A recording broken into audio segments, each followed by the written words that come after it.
अब हम यहाँ से शुरू करते हैं और आज मैं आपको नोट्स बनाने का एक तरीका ही बताऊंगा। जो मेरा LWMI नोट सिस्टम है उसके साथ हम कैसे जोड़ते हैं।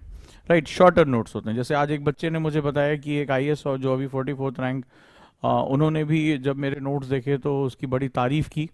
राइट, तो कि बहुत ही अच्छे तरीके से नोट्स बने हुए हैं और बहुत ही कंसाइज है। नोट्स का बेसिकली फंडा होता है, आप लोगों को लगता है कि भाई 20 पेज हमने पढ़ लिया तो इसमें से 10 पेज हमने लिख लिया कॉपी में तो ये नोट्स बनाना। ऐसे मोटे मोटे रजिस्टर लेकर आते हो, ठीक है, और रजिस्टर पे क्या करते हो, उस पर ढेर सारी चीजें लिख डालते हो लाइन बाय लाइन और सोचते हो कि हमने बड़ा अच्छा नोट्स बना दिया। नोट्स ये नहीं होता। नोट्स का बेसिकली पर्पस होता है कि मुझे अब बुक ना खोलनी पड़े, पहला। दूसरा, मेरे थॉट्स को स्ट्रक्चर किया जा सके। और तीसरा होता है कि जो मैं क्विकली रिवाइज करना चाहूं तो उसको जो है वो क्विकली रिवीजन हो जाए। राइट, क्विकली रिवीजन हो जाए। और इसके साथ हम लोग जो है आगे बढ़ते हैं। तो चलते हैं हम लोग।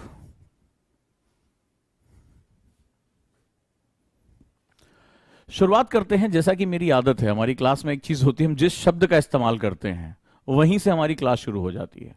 पढ़ने और पढ़ाने की ये विधा यही रही है। इससे मतलब ये नहीं तो चलो पहला चैप्टर लिखो, लगा दूसरा चैप्टर लिखो।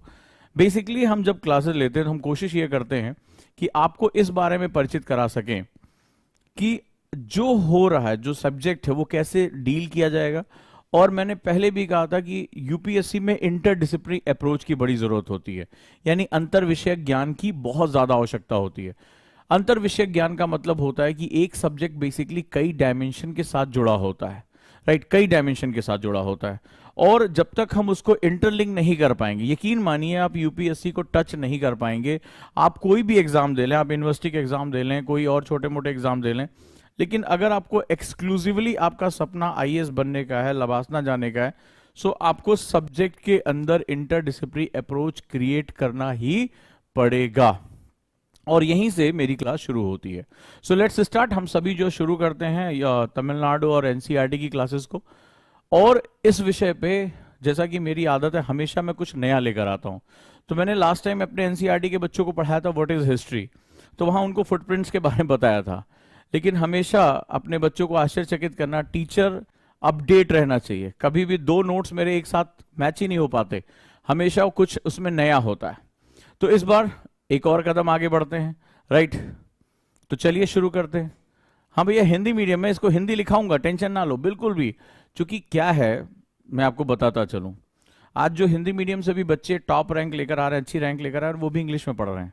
देखिए आज की डेट में बहुत कुछ, जैसे छोटा सा एग्जांपल देता हूं, एक सिंपल सा।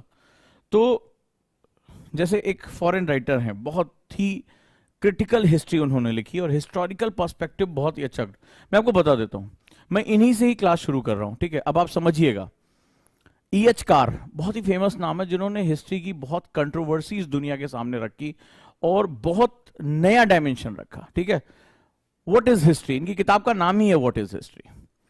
अब जब इन्होंने बहुत डायमेंशन रखे कि हिस्ट्री, इन्होंने लाइन लिखी, बड़ी प्यारी लाइन है कि हिस्ट्री इज अ साइंस।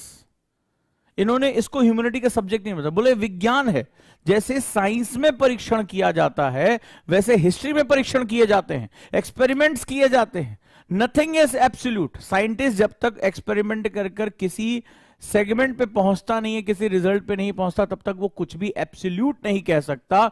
उसी तरह इतिहास में भी तथ्यों का प्रेक्षण किया जाता है, एक्सपेरिमेंट किया जाता है।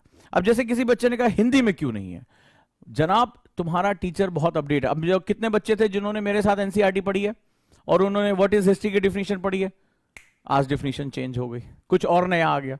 यही तो मजा है, टीचर अपडेट रहना चाहिए, इतना हाईली अपडेटेड कि मतलब अभी 1 महीने पहले कोई बैच पढ़ा, उसमें मैंने कुछ और पढ़ाया, अब उससे ऊपर कुछ और पढ़ा रहा हूं। तो आप अंदाजा लगाओ कि तुम्हारा टीचर कितना ज्यादा अपडेटेड है, कितना ज्यादा अपडेटेड है। तो आपको भी ये चीज समझनी होगी, आपको और ज्यादा अपडेट रहना होगा। गुरु गुड़ तो चेला शक्कर। राइट, यही इसकी सबसे बड़ी खास बात। जैसे लोग कह रहे हैं हिस्ट्री इज अ फुटप्रिंट, मैंने पढ़ाया था, बिल्कुल सही, पद चिन्हों की तरह है, लेकिन इस बार और लेकर आ गया। तो इसका मतलब तुम्हारा टीचर बहुत अपडेट रहता है, ये बात तो आप जानते हो। और रुझान IAS एकेडमी का सबसे बड़ी कोर वैल्यू यही है। और आप ये भी जानते हैं कि यूपीएससी में बहुत अपडेट रहना पड़ता है, मानते हैं आप इस बात को? तो अब देखिए मजा आ जाएगा। तो चलिए, तो यहां पर घबराना नहीं है, भाषाओं पर मेरी पकड़ है, आपको हिंदी में भी लिखाऊंगा। तो जनरली जब आप कुछ पढ़ते हैं तो उसके पॉइंट्स निकालते हैं, रखते हैं, लिखते हैं, तो वहां पर मैं इसको एज इट इज लिख, जहां मुझे जरूरत, देखो मैंने जहां जरूरत हुई मैंने हिंदी में भी लिखा है, जहां से मुझे जो अच्छा मिलता है, जो नई रिसर्च मुझे दिखाई पड़ती है, वो मैं आपके सामने ले आकर रख देता हूं। तो आप कम से कम, आपको ये विश्वास है, इस क्लास में भी बहुत से बच्चे होंगे, जब मैंने हिस्ट्री इज अ फुटप्रिंट 2-2, 3-3 बार पढ़ाया है, लेकिन अब फिर आप देखोगे कुछ नया चीज जानने को मिला। तो एक टीचर के साथ यही तो मजा है कि भैया 10 साल पुराना नोट्स नहीं पढ़ा रहा है कि एक बार बना लिया बैच पे बैच पढ़ाया जा रहा है आंख बंद करके, नहीं यार, ये बंदा हर बार कुछ नई चीज लेकर आता। चलिए शुरू करते हैं हम लोग, ठीक है, बहुत नई रिसर्च और नई जो है वो चीजों के साथ लेकर। आज की डेट में जिस हिसाब से हिस्ट्री जो है बदल रही है, जिस तरह से वर्ल्ड की पॉलिटिक्स बदल रही है, अब बहुत ध्यान से, अब थोड़ी देर बिल्कुल शांत हो जाओ, कुछ भी टाइप वाइप करने की जरूरत नहीं है, किसी भी चीज के बारे में कुछ भी लिखने पूछने की जरूरत नहीं है, राइट। आप थोड़ी देर बिल्कुल शांत हो जाओ और जिस गहरी बात पे हम जा रहे हैं उस बात को समझने की कोशिश करना, तभी इन क्लासेस का आउटपुट निकल पाएगा। और अगर आप सोचोगे टाइप करते रहोगे, क्वेश्चन पूछते, उससे कहीं नहीं पहुंचोगे। अब जो बात कहने जा रहा हूं उसकी गहराई को समझना, और अंदाजा लगा लो कि मैं बहुत हाईली अपडेट रहता हूं, बहुत ज्यादा, डे टू डे बेसिस पे मेरे नोट्स चेंज हो जाते हैं, राइट। तो अब हम लोग बात करते हैं, वो ये होता है, जो बात मैं कहने जा रहा हूं जरा पूरे विश्व को ध्यान से देखो, थोड़ी देर के लिए सब कुछ भूल जाओ, प्लीज सब कुछ भूल जाओ मेरे कहने पे। इस क्लास से वो लेकर जाओ जो सारे सब्जेक्ट के अंदर एंट्री करेगा। पूरे विश्व में लगातार राजनीति बदल रही है, और जब मैं पूरे विश्व की बात करता हूं तो मेरे स्टूडेंट जानते हैं कि मैं बात कर रहा हूं पेंडेमिक से पहले और पेंडेमिक के बाद। आ जाओ, अब बहुत गहरे डिबेट में हम उतरने जा रहे हैं। तो दुनिया ने 2020 से पहले, आपकी पीढ़ी ने कभी सोचा भी नहीं होगा कि दुनिया अचानक से थम जाएगी, ट्रेन, हवाई जहाज थम जाएगा। मनुष्य जो इस पूरी पृथ्वी का सबसे ताकतवर, सबसे गतिशील प्राणी हो गया था, जो बुलेट ट्रेन पे चलता था, जो है इसकी मिसाइलें जो है वो ध्वनि की गति से ऊपर चल रही थी, अचानक से पूरा विश्व जो है थम जाएगा और एक ऐसी अदृश्य बीमारी सामने आ जाएगी जहां उसके लव्ड वन, चीजें, सब कुछ जो वो मर रहे होंगे और वो कुछ नहीं कर पाएगा। और सबसे बड़ी बात है कि दुनिया की महाशक्तियां जो किसी भी युद्ध में सामने वाले देश को अपने हथियारों से नेस्तनाबूद कर सकती थी, बर्बाद कर सकती थी,